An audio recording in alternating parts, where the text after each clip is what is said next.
If you enjoy this video, then please subscribe to our channel, Everyday Hustle, and like the video, plus share it with your family and friends. This is the admin of this channel, Everyday Hustle. Let's start our new topic, the real-life story of Robert Oppenheimer. Julius Robert Oppenheimer was born into privilege in New York City, surrounded by art and culture. His father was a wealthy textile importer, his mother, a painter.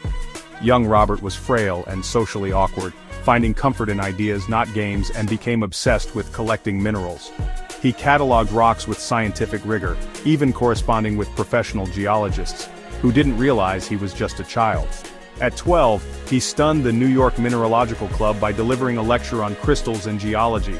His brilliance was obvious, but it isolated him. He struggled to connect with peers and suffered bouts of depression. His parents sent him to the ethical culture school, hoping to ground him. But Oppenheimer's path was set. A life devoted to the mind, destined to push the boundaries of human knowledge. He was a prodigy, but also a lonely outsider. His early life foreshadowed the man he would become, brilliant, intense, and forever wrestling with the weight of his own intellect. The boy who wandered Central Park with a rock hammer would one day change the world. Even as a child, he was marked by a sense of destiny, destined to stand at the edge of discovery and consequence. The story of the atomic age began with a boy lost in thought, dreaming of the secrets beneath the surface.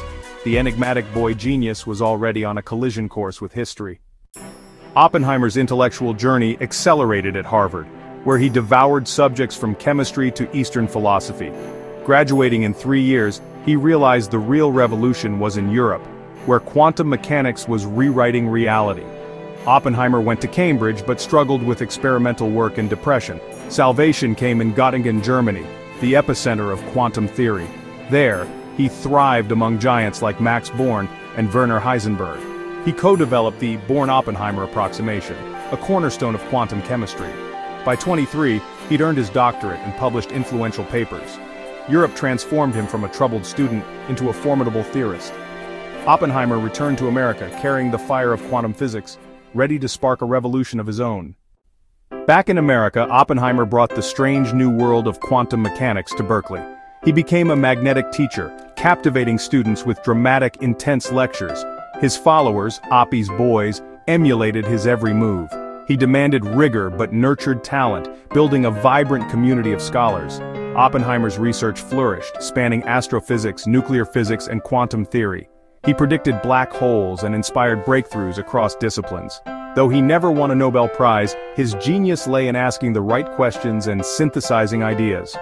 Beyond science, he delved into philosophy, Sanskrit, and politics. He supported left-wing causes and befriended communists, interests that seemed harmless then.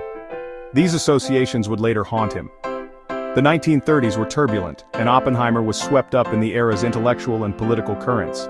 His curiosity knew no bounds, but his choices would cast long shadows. At Berkeley, he became not just a scientist, but a leader and a symbol of American physics. Oppenheimer's influence extended far beyond the classroom. He was shaping the future of science and his own fate. The seeds of both triumph and tragedy were sown in these years. His world was expanding, but so were the risks. Oppenheimer was on the brink of a new, dangerous chapter. The quantum leap had set him on a path toward history's most consequential project. The stage was set for the atomic age. In 1938, German scientists split the uranium atom, making an atomic bomb possible. With Hitler's rise, fear gripped the scientific community. Refugees like Einstein and Szilard urged the US to act. The Manhattan Project was born, a secret race to build the bomb. Oppenheimer watched with growing concern, understanding the stakes. The US entered World War II and the project gained urgency. General Leslie Groves, a tough engineer, needed a scientific leader. Oppenheimer, despite his lack of administrative experience and communist ties, was chosen. Groves saw in him ambition, vision, and the ability to unite scientists and soldiers. It was a gamble. Oppenheimer had to assemble the world's best minds and solve unprecedented problems. He was tasked with building a weapon of unimaginable power before the Nazis could. The responsibility was immense. Oppenheimer, the theorist, became a wartime leader.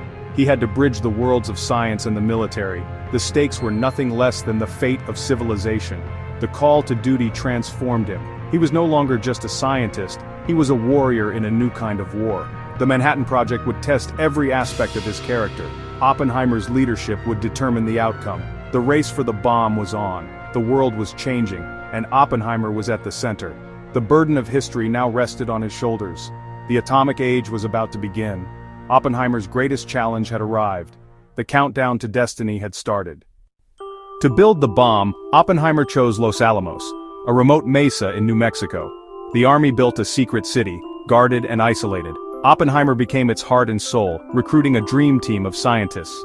Nobel laureates and young geniuses flocked to the mesa. He managed them with skill, fostering open debate and collaboration. Secrecy was strict, but Oppenheimer broke down barriers between departments. The pressure was relentless. Every day brought new, unsolved problems. Scientists worked grueling hours, driven by fear of a German bomb and Oppenheimer's energy. Their lives were confined to the mesa, cut off from the outside world. Amid the race, Oppenheimer wrestled with the moral weight of his task. He knew the bomb could kill hundreds of thousands. Late-night debates raged over the ethics of their work. Oppenheimer believed it was a necessary evil to stop Hitler. But the questions haunted him. The project was a technical and moral crucible. Los Alamos was more than a laboratory. It was a place where the fate of the world was being decided. Oppenheimer's leadership held it all together. The secret city was a crucible of genius, fear, and doubt. The world would soon feel its impact. By summer 1945, the bomb was nearly ready. Germany had surrendered, but the Pacific War raged on. 2 bomb designs were built. The plutonium device needed testing. The Trinity test was set for July 16th in the New Mexico desert. Tension was high, weather threatened delay, nerves were frayed. Oppenheimer, gaunt and anxious, watched as years of work came down to a single moment. At 5:29 a.m., the bomb detonated. Brighter than 1,000 suns, a roar shaking the earth. The desert sand fused to glass, the steel tower vanished. Scientists stared in awe and horror. They had unleashed the power of the stars. The atomic age had begun. In that moment, Oppenheimer recalled the Bhagavad Gita. "Now I am become death, the destroyer of worlds." Relief, pride, and dread mingled in him. The power they'd created was too great to control. The world would never be the same. The terrible dawn had broken. Oppenheimer understood the gravity of their achievement. It was both triumph and tragedy. The consequences would echo for generations. The test was a turning point for science and humanity. The genie was out of the bottle. Oppenheimer's legacy was sealed in fire. The future was uncertain and dangerous. After Hiroshima and Nagasaki, Oppenheimer became a national hero and a haunted man. He told President Truman, "I feel I have blood on my hands." Oppenheimer pushed for international control of atomic energy, fearing a nuclear arms race. He chaired the General Advisory Committee influencing U.S. nuclear policy. He opposed the hydrogen bomb, calling it a weapon of genocide. This stance made him powerful enemies. His past left-wing associations were scrutinized and twisted into accusations of disloyalty. A campaign to discredit him culminated in a 1954 security hearing.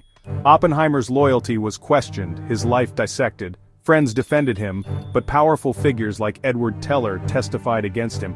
The AEC revoked his security clearance. The father of the atomic bomb was cast out. He was declared unfit to serve the country he'd helped save. Oppenheimer's fall was swift and public. His influence was shattered. The nation turned its back on its reluctant prophet. The cost of conscience was exile. Oppenheimer's tragedy was complete. The atomic age had claimed its creator. The 1954 hearing broke Oppenheimer. He retreated from public life, a prophet without honor. He spent his final years at the Institute for Advanced Study, diminished but still thinking and writing. His nation had questioned his loyalty and shattered his reputation. Yet his legacy is more than personal tragedy. Oppenheimer is forever linked to the atomic bomb and the moral ambiguity of science. He showed that discovery is never neutral. Scientists must face the consequences of their work. Decades later, his reputation was slowly restored. In 2022, the U.S. vacated the 1954 decision. But no pardon can erase the complexity of his story. Oppenheimer remains a symbol of science's power and peril. Was he a hero or a tragic figure? He was both. He succeeded at an impossible task, then spent his life grappling with its consequences. His story is a cautionary tale for our age of rapid technological change. The questions he faced about responsibility and control are still with us.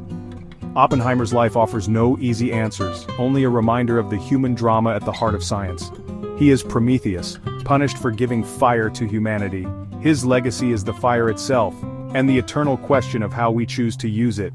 The story of Oppenheimer is the story of World War times. If you enjoyed the video, then please subscribe to our channel, plus hit the like button and share it with your family, friends, and relatives. Thanks for watching from the admin, Everyday Hustle signing off. Stay tuned for more videos. Bye.